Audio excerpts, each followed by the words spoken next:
We interrupt this program to bring you The Last of Sus. Please make us stop.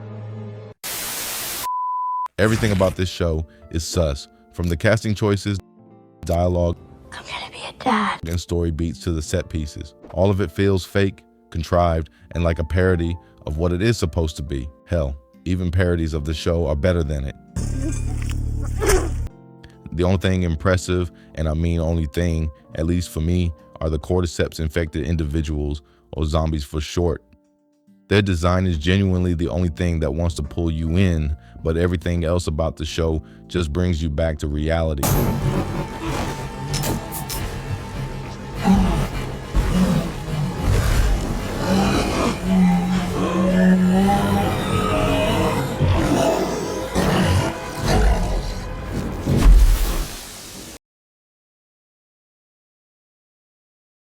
Every great, successful TV show usually has one very important thing going for it: the art of immersing you completely into its world. It could be set in a fantastical world filled with dragons, undead, and destined characters with unnatural abilities, or in a mundane world close to ours where stories we're familiar with are given a bit more color. It doesn't matter what genre the show is, they all feel believable, and that's down to making the world feel as authentic as possible. And one of the ways these shows achieve that, aside from the obvious great storytelling, is by making the right choices in the casting of roles, making sure actors wear the skin of their characters, and also ensuring that the roles of each character fit within the themes and context of the world or time the story is set in. Example, strong men are usually kings in mythical worlds set in ancient Europe. And if a weak man is king, he'll have advisors of strong characters filled with either wisdom or cunning and a large army to balance out his weakness. But if a woman is to rule by chance, then there will be noblemen constantly scheming and doubting her ability to lead, to the extent that if she doesn't have the aforementioned support, she'll be dethroned via war or quiet slaughter of herself and her house. It's things like that that sells the story. These things, which I'll be terming chaps for the purpose of this video, are lacking in The Last of Us and most of it in season 2. CHAP stands for characters, plot, and set, and I'll be breaking down how sus they are in season 2 of the show in chapters. Let's start with the characters. How many times have you seen a good show and said something like, the casting is just perfect? Man, the actors really embodied their characters. I don't think anybody else could have done what they did for each of their roles. I'm sure many, many times. So, the question is, why do we utter these statements? Well, there are two reasons. One, the build of the actor in relation to their role, and two, the actor's performance. In some cases, the second one can override the first enough for it not to matter much, especially in popular IPs. That was the case with Pedro Pascal as Joel. For a show to draw you in, you should be able to accept, on some subconscious level, that the build, face, and voice of the actor match the character they are playing. If a character is wise, they shouting and being smug in every scene will not convey the wisdom they are supposed to possess. If a character is supposed to be a leader, having a tiny voice will not exude that either. And if a character is supposed to be strong and revered, they having a small, frail body will not show that. There are exceptions to the last example though, but only in shows with supernatural themes like Merlin, which The Last of Us isn't. This is why Ellie's casting is sus. Bella Ramsey's build, face, and voice I'm gonna be a dad. do not portray strength, wisdom, or someone worth listening to, and this is further accentuated by her acting. It's funny because even if she could act on the level of an Oscar winner, she still wouldn't be believable in her role as Ellie. That's how bad of a fit she is in the role. She constantly gives off the clueless look, and when she's not looking clueless, she's looking smug or just having a blank expression, which is supposed to be her psycho or quiet anger face. But all the audience see is her staring blankly at the person she's looking at, which comes off as crazy sometimes. How are we supposed to believe that someone who looks clueless half the time is supposed to be able to overcome the enemies in her way? To play devil's advocate, one could ask how anyone is supposed to believe that a person who has Ellie's game build can overcome their enemies, who are most of the time strong men who have survived all the hardship their world has thrown at them, and as a result, should be more experienced at killing than her. My answer would involve how I think the plot or story could have handled it, so I will reserve that for the chapter on plot. For Joel, Pedro Pascal's casting is not perfect, but it's not bad either. And although he mostly has a soft visage, his beard and acting are good enough for him to present as a stone-cold killer. But the way his character is written is sus, all the way back in season 1. We've seen Pascal in Narcos, we know he can play brutal characters. Even in this show, we saw some elements of the Joel we want when the writers need him to be. The problem is, they wanted him strong but soft. They wanted him to fit their 2025 worldview of what an ideal man should be. A soft, emasculated man who seeks therapy but is strong enough to protect them, which Joel isn't. The only softness he ever displays is fatherly softness towards Ellie, not the I need to seek therapy kind of softness. He is supposed to be a survivor who, when things don't go his way, adapts and makes himself useful. Similar to Rick from The Walking Dead, the fact that he and his brother are close, relationship and proximity-wise, just made the idea of therapy foolish. If anything, he would have shared his thoughts and feelings with his brother, not some stranger posing as a therapist. It is this deconstruction of Joel that makes his character sus. Many fans of the show think that Nikolai Coster-Waldau would have been perfect as Joel, and I very much agree, but his build, face, voice, and acting would not be enough to save Joel from the writer's ink. On to Dina. So Dina is a horrible character in the way that she's written, but not the way she's portrayed by the actress though. The actress is really doing the best with what she's been given. I'll try and summarize the character for you so you can realize how absurd she really is. Hi, I'm Dina. I've been in an on and off relationship with Jesse, one of the remaining chads left in the apocalyptic world and community, who is also kind and caring, which means I can never fully commit to anyone. For some reason, I'm having feelings for mentally challenged looking Ellie, despite never being attracted to a woman before. You're gay? I'm not. I'm just curious. Well, guess I'm bi now. Anyway, I like to be around Ellie and follow her around, even though I'm smarter than her. But I guess I'm not that smart either, because I decided to follow Ellie on some fool's errand for revenge. Even though I suspect I might be pregnant and we don't know where the person we want to carry out the revenge on might be, or even if she's alive. And there are dangerous things out there like zombies, their spores, and other crazy humans that will kill us for our resources. That's me. That's how sus I am.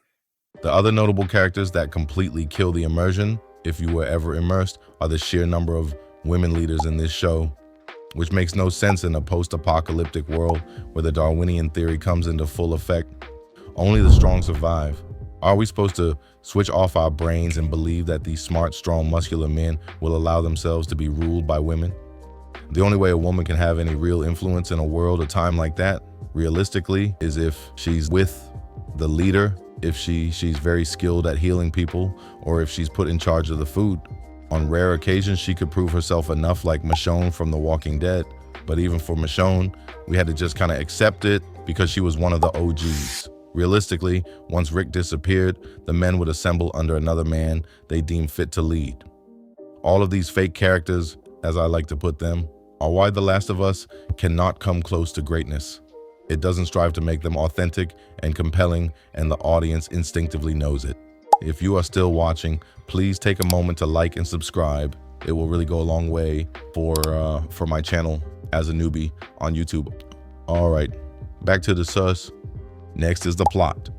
The chaps are equally important and work hand in hand for a TV show to attain new heights. The only way a show can succeed in achieving some kind of greatness outside of this rule is when nostalgia is injected. In season 1 of The Last of Us was one such case.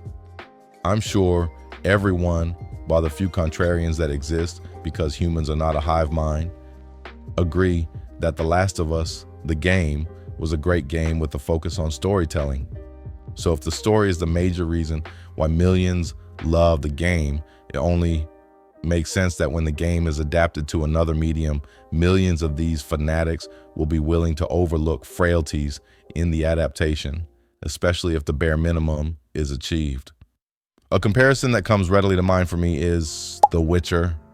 The Witcher 3 being my favorite game, I was too excited to immediately rebuke the unholy thing that was Season 1 back to the deep, dark depths it came from, and was coping hard. It wasn't until Season 2 that I had to force the scales from my eyes and accept defeat. It's clear that The Witcher draws parallels to The Last of Us in terms of trajectory and reception. The Last of Us fans are at least lucky y'all got at least a good enough season. Anyway, my point is nostalgia saved the first season of The Last of Us, but no one is nostalgic for the second game. Hence, the second season does not have that to prop it up, which is why every fault in the plot is clear to see. I'll be making my point with 3 particular scenes. The show began by trying to show us how strong Ellie is, but they chose the wrong kind of showing. They were trying to answer the devil's advocate question I asked earlier, but they gave the wrong answer. No one in their right mind will accept Ellie, with her small build, taking down a man who can lift twice her weight. What they should have done instead is play into her agility, gun skill, intelligence, or her immunity. They should have shown us something like a scenario where a scouting party, including her, goes out and gets attacked by humans. In her struggle with a big man who's tossing her around, she loses her weapons and decides to run into a nearby building with the man at her heels. She runs into a room filled with spores, which are just visible by a single shaft of sunlight entering from the roof and hiding. The pursuer shows sense by hesitating when he sees the spores, but mutters how they need the resources on her to himself and wears his gas mask, which, by the way, anyone alive venturing outside of their community should have in a world like this. He grabs his torch and enters the room in search of her. All of a sudden, Ellie appears from nowhere and removes his mask, displaying her smarts and agility. The man looks at her confused, falling to his knees as the spores do their work on him. Ellie then retrieves the man's knife or machete and drills it into his head. This type of scenario would have told us that Ellie might not be strong, but she is very smart and agile, and she can use her immunity as an advantage when needed. All of a sudden, you're intrigued by how she could use it to her advantage in future confrontations with humans. Another sus moment in the plot was when Joel punched Seth for insulting Ellie and Dina, and he just sort of took it without fighting back, which makes no sense because you have to realize that to him, Joel's just another guy in the community and not special like the audience sees him. And this Seth should roughly be around Joel's age, which means he is a survivor too and must have done his own fair share of killing to be able to live that long, especially with how muscular he is. For all we know, he might even be more dangerous than Joel, and he just lets him sucker punch him just like that without giving it back. It makes no sense. What further makes no sense is that a guy of his size is in the kitchen instead of being on the council. When you start to see the illogical roles people are assigned on the show, it just completely falls apart. Then there's also the revenge quest that turned out to be a romantic getaway where 2 teen-looking individuals are loafing and lounging about a supposed dangerous world, having time to play music and fist each other with no care for hygiene, talking about brain-dead things like being a dad and are barely shown eating and still do not get worn out. They show no urgency nor the state of mind a person seeking revenge would be in until the plot needs them to be. Then it places dead people on a wall, and Ellie, who should be used to seeing dead people by now, as she's done a bit of killing herself, reacts to it for some reason, which spurred her to ask the questions the writers really wanted her to ask Dina just to move the plot along, all the while sounding like a child. Man, it was really horrible to sit through that for this video. Then we move on to the stupid chase in the forest, and eventually the pursuit of the bald-headed chick that Ellie somehow could not shoot 5 feet away from her, just so we can have that scene in the game where she hacks her to death. I have always stood on the opinion that if a scene is going to be written or shown, the character's behavior and dialogue choices in that scene should be logical and rational. If that can't be achieved, rewrite it or show the scene in a way where the irrational thing the person is doing is believable. Like the bald chick being way faster than Ellie, or Ellie previously stating she wants to kill her passionately, so we know her shooting the gun was just to scare her and not intended to kill. There's still a lot wrong with these examples, but it's better than what we were given. Finally, the set. By set, I mean the environmental design, costume design, and props used in scenes. This is an equally important aspect of movies and TV shows that enhances the visuals of the show and fully immerses the audience. A movie can still be enjoyed without the set being 100% if the characters acting and writing are top-notch, but the audience will feel something is missing. So you can imagine what the audience reaction would be when the entire thing is dog shit. One phenomenon about this aspect of TV is that when the set or props are done well, together with the other two, the audience does not even see it until maybe after they finish the episode or season and are thinking or conversing about how good it was.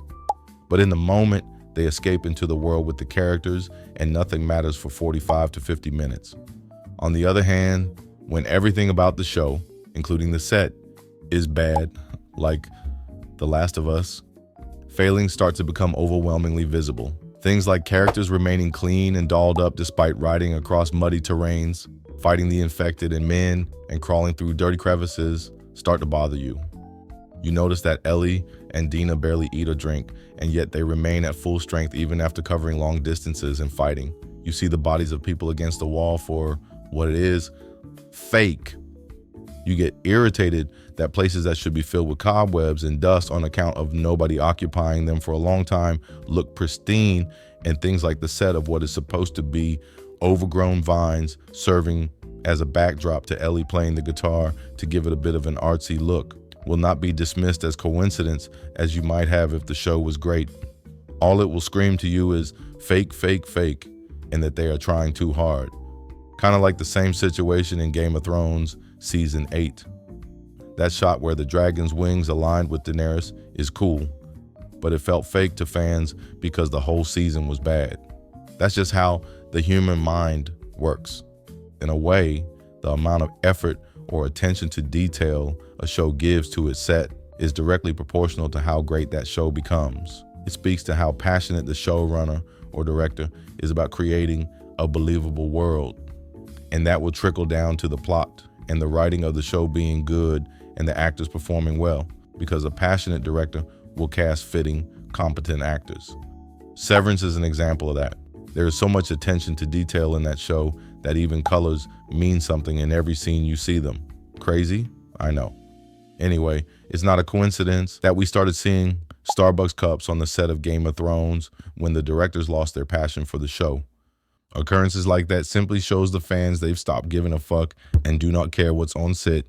Which brings me to my conclusion. The Last of Us show is not a show born from passion. It is instead a show born from ambition. On the part of Neil Druckmann, who will do anything to get in the good graces of Hollywood execs, and also born from the Hollywood need of a propaganda vehicle to further propagate their brainwashing beliefs to the masses. It's up to us fans to keep up the fight and keep on rejecting whatever trash they serve us as entertainment. And maybe one day, we hope, they will put their foolish ambitions to rest.